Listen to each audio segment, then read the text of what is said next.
lagi bersama Bunda Ulfa di BP PAUD Hikmah Sumatera Utara. Bapak Ibu semuanya, hari ini sudah hadir teman-teman saya yang ganteng-ganteng ya. Ada Pak Pane, ada Pak Salman ya. Gimana kabarnya Bapak-bapak semuanya? Sehat Bunda. Alhamdulillah sehat ya. Hari ini kita akan bincang-bincang ringan, bincang-bincang kreatif bersama dua narasumber kita pagi ini. Bapak Ibu, mudah-mudahan memberikan manfaat bagi Bapak Ibu semua yang menonton saat ini maupun nanti, bahwa tema kita pembicaraan hari ini adalah bagaimana kita mempersiapkan generasi alfa di era pendidikan 4.0. Nah, bagaimana itu dengan perkembangan globalisasi yang ditandai dengan perkembangan teknologi informasi komunikasi. Tentunya semua orang ya, semua kita semua, bahkan anak-anak juga dengan teknologi komunikasi ini sudah menggunakannya, sudah memerlukannya. Nah, bagaimana kondisi saat ini, terutama untuk anak-anak kita, bapak-bapak semuanya ya, kita mempersiapkan mereka, membimbing mereka agar terkait teknologi informasi komunikasi ini memberikan manfaat, memberikan berdaya guna bagi kehidupan maupun aktivitas yang positif bagi kita semuanya, terutama bagi anak-anak usia dini kita, guru-guru kita, orang tua kita, ya, orang-orang tua, maksudnya orang-orang tua di dalam mendampingi anak-anak belajar. Ya, nah tentunya di sini yang akan kita bahas adalah bagaimana teknologi informasi dan komunikasi ini mempengaruhi kehidupan masyarakat, termasuk kehidupan anak-anak Indonesia, dan juga bagaimana kiat atau upaya yang harus kita lakukan untuk mendampingi anak-anak kita, terutama orang tua dan guru, di dalam anak-anak menggunakan media internet ataupun menggunakan gadget, ya, menggunakan HP yang luar biasa. Apakah kita menjadi pengguna yang aktif atau menjadi pengguna yang sudah masuk ke level partisipatif? Nah, tentunya ini akan dibahas tuntas ya pada hari ini, bapak-bapak semuanya. Ilmunya bisa dibagi dengan pemirsa kita, dengan teman-teman kita yang ada di luar sana, bapak-bapak semuanya. Nah, mungkin saya ke Pak Pane dulu ya. Ya, siap. Oke, Pak Pane, sehat selalu ya. Nyantai aja kita Pak Pane ya. Jadi ringan-ringan aja kita bincang-bincang. Pak Pane, apa yang harus kita lakukan dengan perubahan zaman yang luar biasa pesat ini, dengan berkembangnya teknologi informasi komunikasi, baik di pendidikan maupun di luar pendidikan? Mungkin kita bahasnya di pendidikan atau bersama orang tua, guru gitu ya. Bagaimana Pak Pane ini? Baik, Bunda Ulfa dan Ya. Bunda dan Yanda sekalian yang ada di rumah, generasi alfa itu adalah anak-anak kita yang lahir mulai tahun 2010 ke atas ya, Bunda. Ya. Dan anak-anak ini karakteristiknya memang dekat dengan teknologi, dekat dengan HP, gadget, komputer, Android, ya. komputer, Benar. ya. Dan artinya ini tidak bisa kita hempang, Bunda. Tidak bisa kita hempang, harus difasilitasi. Apa tuh Pak dihempang? Dihempang artinya dihempang itu artinya dihalangi. Oh, ya tidak bisa lagi ya dihalangi ya. Tidak bisa lagi, Tidak udah. boleh dilarang-larang lagi ya. Tidak, Oke. tidak. Tapi harus Oke. kita bijak Ya, oke, menggunakan benar itu, Bapak. teknologi ini. Karena memang teknologi itu selalu ada berdampak positif dan berdampak negatifnya. Ya. Negatifnya kita kurangi tentunya dengan bimbingan, fasilitasi, dukungan oleh orang tua ataupun gurunya, Bunda. Ya. Gitu. Seperti apa bentuk fasilitasinya Pak Pane?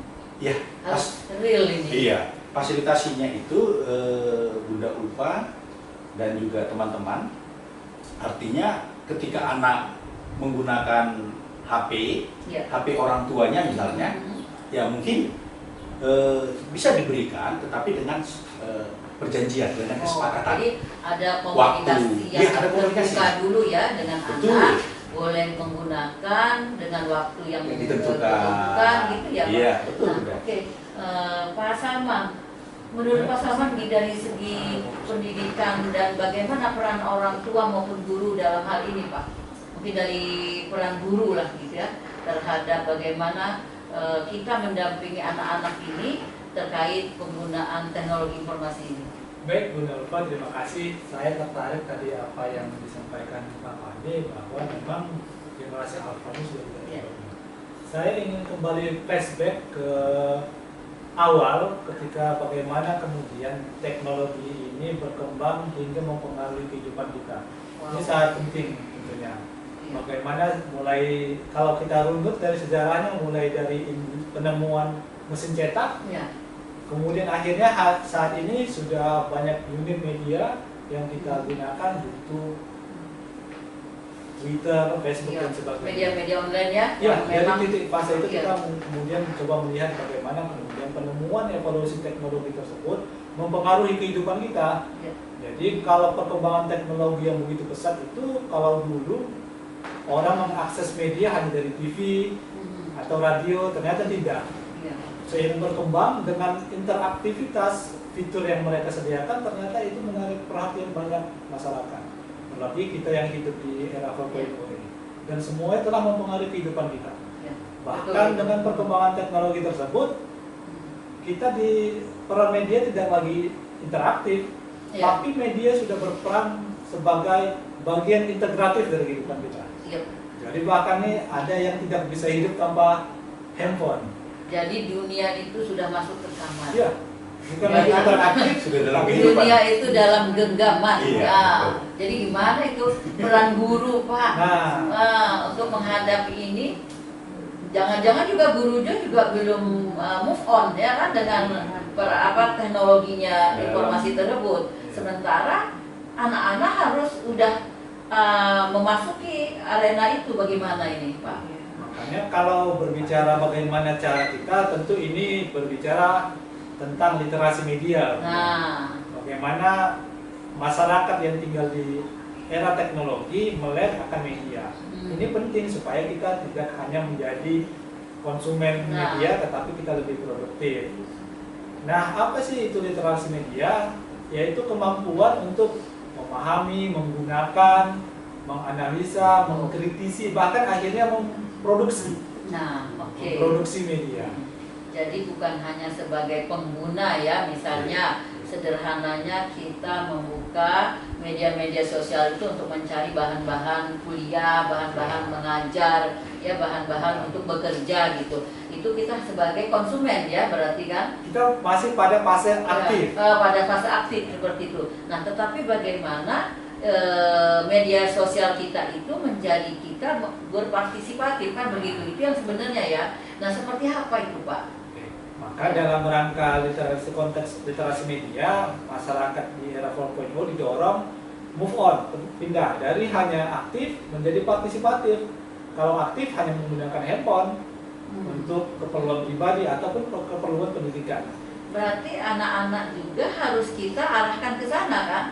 Udah dimulai diarahkan bagaimana menjadi pengguna atau memanfaatkan teknologi informasi itu sebagai media yang bermanfaat baik secara langsung maupun tidak langsung, begitu kan? Nah ini bagaimana nih peran guru, peran orang tua ini Pak? Pak Salman, ya. Yang perlu diperhatikan bahwa kalau literasi media itu yang utama harus memiliki literasi media itu sebenarnya orang tuanya.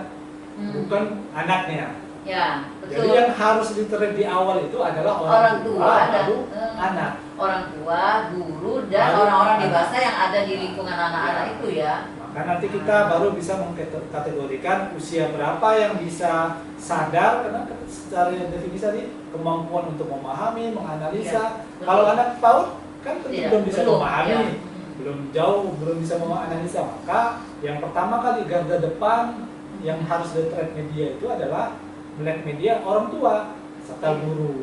Itu ya. Bagaimana Pak dalam hal ini Pak Pade? Ya. Setuju tidak ini? Ya. Saya bawakan langsung kepada contoh-contoh ya, Ya, boleh contoh-contoh silakan, Pak. praktis. Ya, real ya. Ya, ini kebetulan contoh di rumah nih Bunda. Anak saya ada Oh iya ya. usia 4 tahun. Nah, itu Masih anak usia dini. itu nanti generasi alfa dia. Iya, termasuk generasi Alpha. apa Bunda. Artinya ketika kita mulai membuka handphone kita, dia lihat, perhatikan, dan tanpa bertanya dia sudah langsung mencoba dan bisa. Jadi kemarin ini pengalaman Bunda, ketika saya kan kemarin kita baru-baru nih mengajarkan BIMTEK belajar dari rumah ya, Iya, Bunda. iya, oh benar Nah, itu. dan satu materinya kan ada tentang media daring. Daring ya. Nah, Oke. di dalam media daring itu ada pembelajaran tentang terkait WhatsApp grup dengan video call. Jadi WhatsApp Iya, iya. sekarang sudah mengembangkan fitur-fiturnya, bisa video conference atau video call dengan tapi baru sampai ke 8 orang. Jadi saya praktekkan itu benar. Nah, setelah saya praktekkan, lalu si kecil ini perhatikan, Iya. si namanya Kak Ubadia, lalu setelah itu dia bisa mencoba. Dan itu saya videokan, Bunda. Oke. Ternyata generasi apa itu memang betul Cepat ya. cepat sekali Karena menangkap memang teknologi. karakter anak usia dini kan ingin tahunya lebih besar kan. Berarti di sini kita peran orang tua maupun guru atau orang dewasa yang ada di lingkungan anak tersebut tidak perlu melarang sebenarnya, tetapi bagaimana mengkondisikan anak supaya tidak terus-menerus menggunakan handphone sebagai mainan, tetapi ada waktu-waktunya memang anak diberikan kesempatan ya. Nah, memang benar menurut pakar kesehatan bahwa untuk usia anak di usia dini itu jangan dulu diberikan handphone sebenarnya. Yang idealnya itu di usia 14 tahun ternyata Bapak Ibu. Ya, tapi bagaimana mungkin, karena semua peralatan itu ada di lingkungan dia dan dia ingin tahu. Oleh sebab itu, nah ini peran orang tua dan guru ini benar-benar harus bisa memberikan informasi bersama anak, mendampingi kapan dia waktunya menggunakan, kapan dia belum, atau mungkin kita punya semacam, kita harus tahu passwordnya, ya kan gitu. Kan semua masuk ke dunia online itu, media sosial itu kan harus ada password. Kita harus tahu juga kan itu. Lalu kita memberikan dilakukan diskusi lah dengan anak bahwa hal ini kenapa tidak boleh, kenapa ini boleh. Nah, itu harus disampaikan secara terbuka nampaknya ya, bapak-bapak semuanya. Nah, terkaitnya saya masih berpikir begini, literasi. Nah, ini literasi. Media, karena memang benar Pak Salman yang Bapak Salman katakan tadi itu, ini bukan hanya untuk anak, bahkan orang tua pun, karena ini memang zamannya luar biasa berubahnya, bahkan dengan adanya COVID-19 ini ya, ini kita nampaknya dipaksa ya kan, dipaksa harus belajar di rumah, bekerja di rumah gitu ya, sehingga mau tidak mau kita harus belajar. Nah, ini nggak boleh lama lagi belajarnya, harus move on, harus cepat, jangan banyak mengeluh ya. Karena orang tua kan bingung ini ya, orang tua banyak komplain ini. Saya juga dapat informasi-informasi dari berbagai kegiatan kita bahwa bingung orang tua memberikan pembelajaran, mendampingi anak-anaknya di rumah terkait belajar di rumah ini. Karena pertama handphone tak punya, atau handphonenya tidak bisa digunakan secara daring. Lalu, iya, nah itu banyak sekali. Lalu dengan kita juga masih bermasalah dengan jaringan, ya, dengan sinyal, dengan PLN yang sudah mati hidup lampunya. Ini kan juga menjadi kendala-kendala kita. Nah, mungkin ada tips dari Pak Fani mungkin bagaimana menyikapi kalau masalah-masalah ini masih berlanjut di daerah kita, mungkin di seluruh Indonesia masih ada masalah terkait bagaimana belajar dari rumah ini tentunya. Ini apa yang harus kita lakukan? Pertama kan pemerintah sudah melalui Direktorat PAUD ya, melakukan BIMTEK kepada guru-guru kita, bagaimana belajar dari rumah itu harus dilakukan dengan materi-materi yang luar biasa. Nah, selanjutnya kan kita nggak bisa berhenti di situ saja, ada pola-pola lain mungkin yang harus kita informasikan kepada guru-guru kita, kepada orang-orang tua dari anak-anak murid kita, bahwa bagaimana memberikan pembelajaran agar tetap tumbuh kembang anak ini optimal semasa pandemi ini. Gimana Pak? Mungkin Baik. ada tipsnya, ada saran atau bagaimana Pak Pani, Ya. silakan. Baik Bunda dan juga teman-teman. Situasi sekarang ini, masa pandemi COVID-19 ini memang menuntut supaya belajar dari rumah, Iya. ya, bekerja dari rumah dan ibadah dari rumah. Dan tentunya dalam konteks kita menyiapkan tadi generasi alpha, Iya. ya, anak-anak usia ini, kita tentunya harus memanfaatkan teknologi itu yang pertama, ya, memanfaatkan teknologi atau menggunakan media daring. Dan itu memang sudah kita sampaikan kepada teman-teman guru PAUD yang ada di seluruh Indonesia dengan tadi Baik. Bunda sudah katakan tadi dari programnya Direktorat PAUD. Pendidikan Anak Usia Dini tentunya. Iya. Nah, ada persoalan dari bincang-bincang kita dengan teman-teman guru ketika melaksanakan kegiatan belajar dari rumah, khususnya untuk daerah-daerah yang Tertentu ya, yang tertentu, belum ya, jaringannya belum terisolasi, oke, ya, gitu ya. terisolasi yang orang tua tidak punya fasilitas Android. Nah, mau tidak mau, Bunda, kegiatannya ini harus dilakukan secara luring Ya. di luar Di jaringan. luar jaringan. Nah, dan ada yang menarik dari teman-teman kita, pengalamannya kita sharing, mereka melakukan kunjungan Oh, ke iya, rumah, betul ya. memberikan tugas kepada orang tuanya, tetapi tetap dengan Dengan protokol kesehatan ya. protokol kesehatan Ya, tetap benar-benar. tetap Tetap dilakukan. dilakukan. Dan bisa jadi di sini partisipasinya, Iya. Bunda, tidak hanya guru yang datang ke rumah, tapi sekali-sekali orang tua Orang juga tua juga. datang ke sekolah. Oh iya. Jadi ada sinergi, Oke, Bunda. bagus itu. Berarti ya kan di sini lagi galau nih, ada masalah baru nih. Iya. Kan mau masuk tahun ajaran baru nih Betul. Pak Salman, Pak Pani. Ini orang tua pada nggak mau masukkan mendaftarkan anak-anaknya di PAUD karena kok kan nggak belajar katanya, kan tetap di rumah saja gitu kan. Apakah ini sesuatu yang pemahaman ini tepat?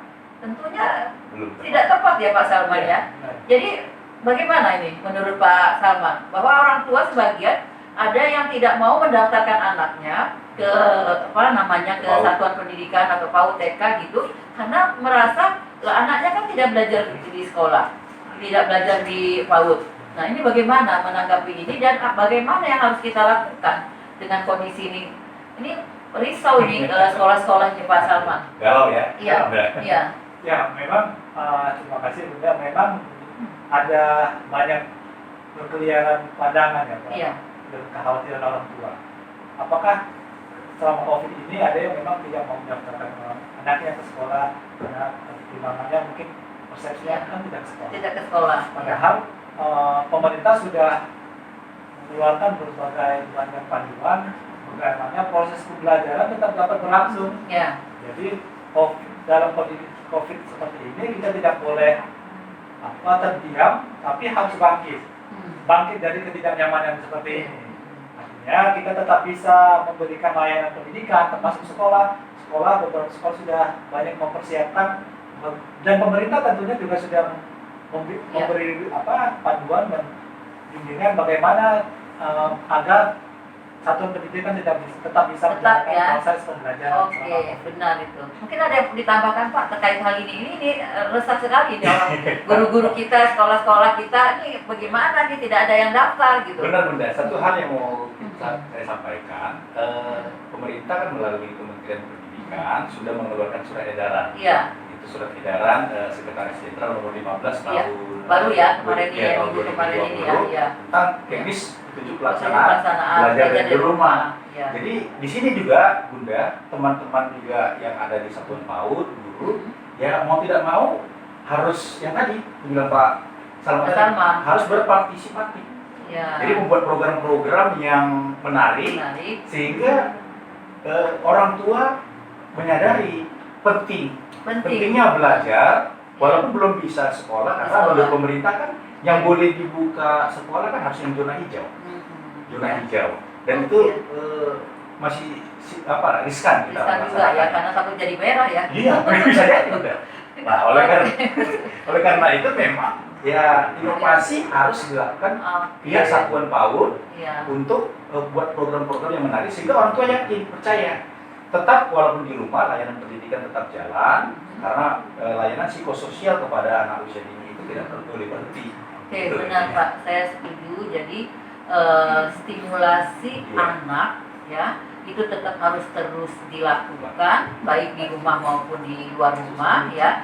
Baik keadaan normal walaupun new normal ya harus tetap berlanjut karena usia anak dini ini kan terbatas. Ya kan, kalau kita abaikan dalam suatu waktu tentunya kita akan merasa rugi sekali. Perkembangannya tidak artinya ada yang tidak optimal. Nah, stimulasi yang saya mau supaya masih ingat bahwa peran sekolah dalam arti ini, peran sekolah itu harus benar-benar diberdayakan. Kenapa? Karena memang kan perencanaannya, kurikulumnya, penilaiannya, evaluasinya kan masih dari sekolah. Nah, jadi berarti orang tua memang harus tidak mau memang harus mendaftarkan anak-anaknya di sekolah kan gitu Pak ya. Nah itu jadi Bapak Ibu semuanya yang ada di rumah yang masih memiliki anak-anak usia dini, lakukanlah pendaftaran di PAUD-PAUD terdekat, di dekat-dekat rumah di anak-anak Bapak Ibu, bahwa ini penting anak-anak itu juga akan terdata di data Dapodik, ya kan? Data anak kita itu harus masuk ke data Dapodik sehingga pembelajaran juga bisa maksimal. Dan itu tadi yang saya katakan, perencanaannya, pelaksanaannya walaupun di rumah, tetapi rancangannya ada di sekolah, penilaiannya. Dan ini perlu interaksi antara guru dan orang tua. Mungkin kalau ada hal-hal apa kan bisa komunikasi dengan guru, dengan pendampingan guru, walaupun sekali-sekali dia harus ke sekolah, sekali-sekali dia harus ke rumah kan gitu. Jadi penting ini dilakukan. Jadi daftarkanlah ya Bapak Ibu anak-anaknya tetap di satuan pendidikan yang ada terdekat di rumahnya. Nah, kita lanjutkan Pak. Saya tertarik di tadi itu bahwa layanan anak usia dini ini kan dengan adanya COVID-19 ini, pandemi COVID-19 ini kan kita tidak berhenti melakukan stimulasi. Nah, terkait kembali lagi penggunaan gadget, Pak. Nah, baikkah penggunaan gadget ini di usia dini? Well, kita sudah tadi mengatakan bahwa kurang tepat ya. Kenapa itu bisa dikatakan nggak tepat itu? Apakah stimulasi dengan menggunakan gadget ini memang kurang baik? Dan baiknya seperti apa stimulasi yang harus diberikan kepada anak-anak ini untuk meningkatkan tumbuh kembang sel-sel sarafnya itu Bapak, bagaimana Pak? Mungkin Bapaknya dulu. Bapaknya atau Al ya? Pak Salman ya. Ini khusus anak ini kayaknya Pak Salman ya. Anaknya udah berapa sih Pak? Anak saya 3. 3. Yang kecil? Paling kecil kembar. Oh, luar Ini biasa. masuk kelas 1. Berarti memang masih usia dini ya. Usia dini itu kan 0 sampai 8 sebenarnya menurut Ganyer. Gardner. Secara dunia kalau kita kalau peraturan kita. Mendikbud kan 0 sampai 6. Yuk, monggo Pak. Ya, memang enggak, kalau kita berbicara pemanfaatan teknologi ini memang ibarat dua sisi mata uang, ada negatif, ada positif. Iya. Memang saya sering berbincang dengan para orang tua masih bingung, Pak, apakah teknologi ini berbahaya atau untuk tidak? anak usia dini ya? Oke. Sebenarnya ada dua pemahaman, dua pandangan terkait pemanfaatan media. Yang pertama, kalangan futuristik dan apa itu, kalangan Pak? behavioristik. Oh iya. Kalangan futuristik memandang bahwa teknologi ini tidak bisa dicegah, harus digunakan supaya kenapa? Anda mau tidak mau hidup di zaman teknologi. Dan memang mereka juga mengakui bahwa ada hal yang tidak terelakkan dari sisi negatifnya. Ya. Nah, oleh sebab itu apa Pak? Upaya kita gitu, yang real gitu Pak, yang bisa dilakukan orang tua, yang bisa dilakukan guru. Nah ini. Makanya saya berulang kali menegaskan yang pertama kali harus berliterasi media itu adalah orang tua. Orang tua yang harus tahu, paham. Nanti begini, kalau kita berbicara media, apakah kemudian handphone ini negatif atau positif? Kita lihat, maka kedua poros tadi memandangnya begini.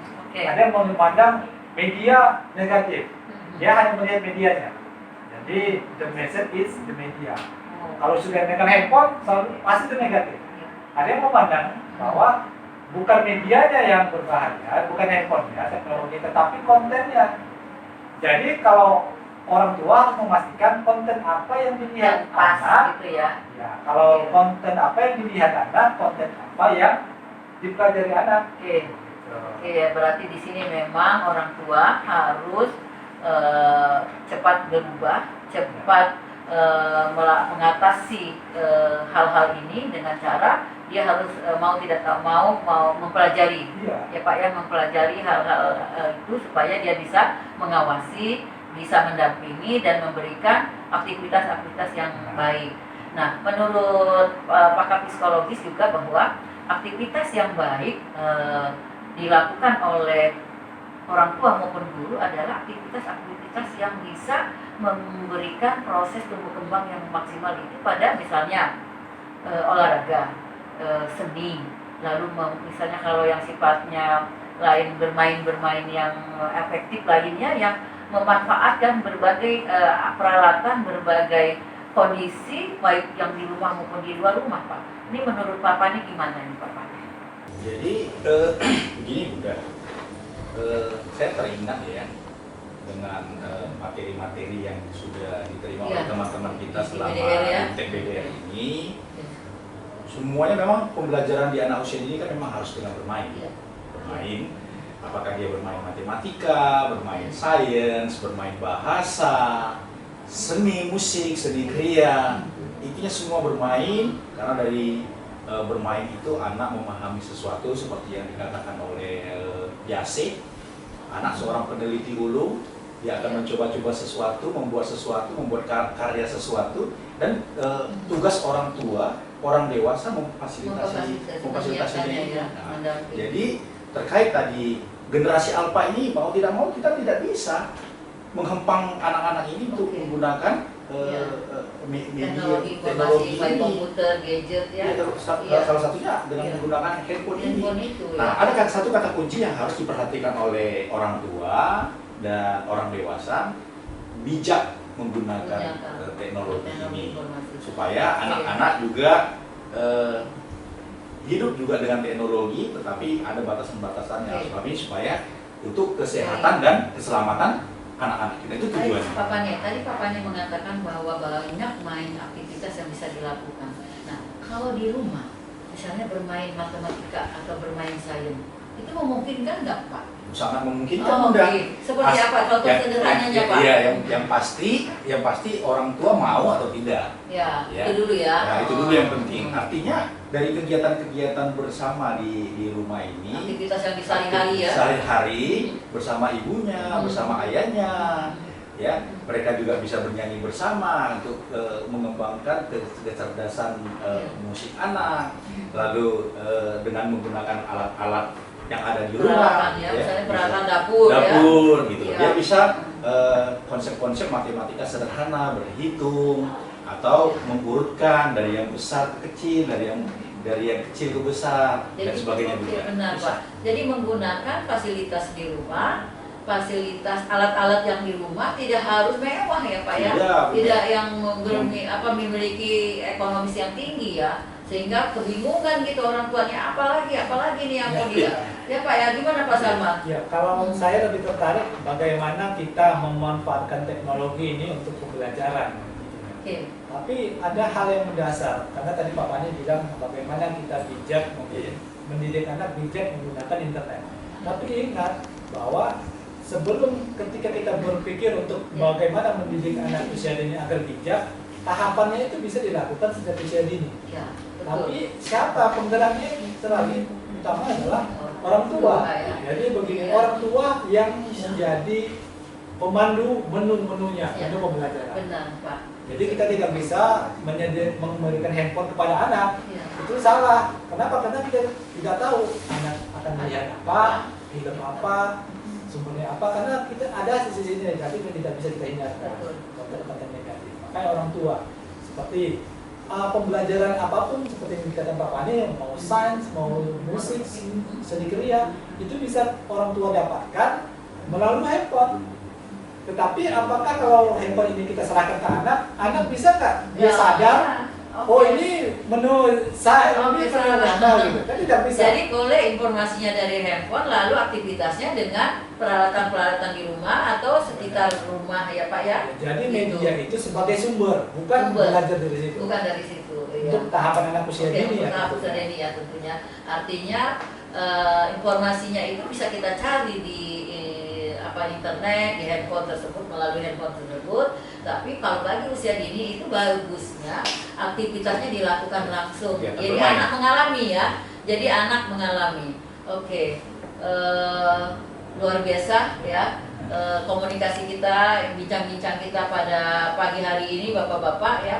Jadi saya akan terus nih ya bahwa untuk menyiapkan generasi alfa di era pendidikan 4.0 ini memerlukan suatu perkembangan kemampuan literasi ya, baik orang tua maupun guru ya, baik orang tua maupun guru. Jadi kemampuan literasi Bapak Ibu harus ditingkatkan ya. Jangan hanya sekedar melarang, harus Bapak Ibu harus tahu, harus paham. Nah, mau tidak mau kita harus mulai melakukan perubahan-perubahan Bapak Ibu. Oleh sebab itu kemampuan-kemampuan itu bisa dicari melalui teknologi informasi. Nah, jadi luar biasa, positifnya banyak kalau kita mau berpikir positif terkait teknologi informasi tersebut. Di samping itu juga negatifnya juga akan banyak jika kita menggunakannya ke hal yang negatif ya Pak ya. Jadi kembali lagi ke personalnya, berarti ini kembali lagi ke kemampuan literasi orang masing-masing. Bagaimana bijaknya kata Pak Pani tadi menggunakan teknologi informasi tadi.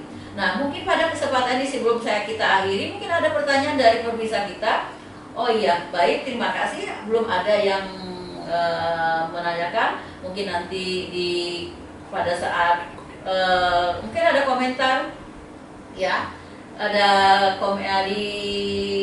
nanti di komentar akan pertanyaan-pertanyaan, silakan Bapak Ibu akan kita layani dengan maksimal karena ini semuanya untuk anak-anak kita ya. Siapa lagi yang akan mendampingi mereka kalau bukan kita semua. Sayang anak, maka sayang generasi ke depannya. Ada yang ingin Ya, mungkin yang silakan, saya Pak. tambahin sebelum ditutup juga, dalam rangka memanfaatkan pendidikan di era 4.0 dalam konteks pendidikan anak Iya. usia dini, kita tidak boleh meninggalkan dasarnya. Apa itu dasarnya dalam pendidikan anak usia dini? Yaitu memperbanyak interaksi dan komunikasi.